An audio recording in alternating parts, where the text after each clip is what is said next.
हे दोस्तों, welcome to my channel again. My name is Upendra. आज हम लोग बात करने वाले हैं ट्रेडिंग साइकोलॉजी के बारे में कि कैसे ये आपको मार्केट में सक्सेस दिलाने में हेल्प कर सकती है। फिर चाहे आपने हाल ही में ट्रेडिंग करना स्टार्ट किया हो या फिर आप अपने ट्रेडिंग परफॉर्मेंस को इम्प्रूव करना चाहते हो, ये आपको आपका ट्रेडिंग माइंडसेट बिल्ड करने में मदद करेगी और आपके ट्रेडिंग करियर को नई ऊंचाइयों पर ले जाएगी। तो चलिए शुरू करते हैं।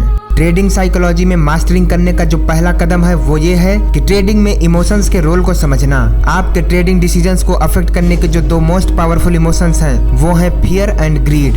जब डर हावी होता है तो लोग हेजिटेट होकर अपॉर्चुनिटीज को मिस कर देते हैं, जबकि लालच में आकर लोग गलती करते हैं और गैर जरूरी रिस्क उठा लेते हैं। इसलिए इन इमोशंस को पहचानना और इन्हें प्रभावशाली ढंग से मैनेज करना एक अच्छे ट्रेडर की निशानी है। ट्रेडिंग साइकोलॉजी को समझने का जो दूसरा सबसे इम्पोर्टेंट पहलू है वो है एक क्लियर प्लान का होना और अपने प्लान पर टिके रहना। कोई भी ट्रेड लेने से पहले एंट्री और एग्जिट पॉइंट्स क्लियरली डिफाइन होने चाहिए और साथ ही साथ स्टॉप लॉस और टारगेट लेवल्स भी पहले से ही डिसाइड होना चाहिए। ये आपको इंपल्सिव डिसीजंस लेने से रोकेगा और आपको फोकस्ड रखेगा। ट्रेडिंग साइकोलॉजी को समझने का एक और जो इम्पोर्टेंट पहलू है वो है आइडिया ऑफ डिसिप्लिन। ट्रेडिंग करना एक वोलेटाइल और स्ट्रेसफुल एक्टिविटी हो सकता है और आसानी से आपके इमोशंस आप पर हावी हो सकते हैं। डिसिप्लिन से ही एक ट्रेडर कामयाब ट्रेडर बनता है। डिसिप्लिन से ही वो एबिलिटी आती है कि हम अपने प्लान पर टिके रहें और रूल्स को फॉलो करें, तब भी जब चीजें आपके पक्ष में काम न कर रही हों। ट्रेडिंग साइकोलॉजी को समझने का एक और जो इम्पोर्टेंट पहलू है वो है रिस्क मैनेजमेंट। यह बहुत जरूरी है कि ट्रेडिंग में रिस्क को समझना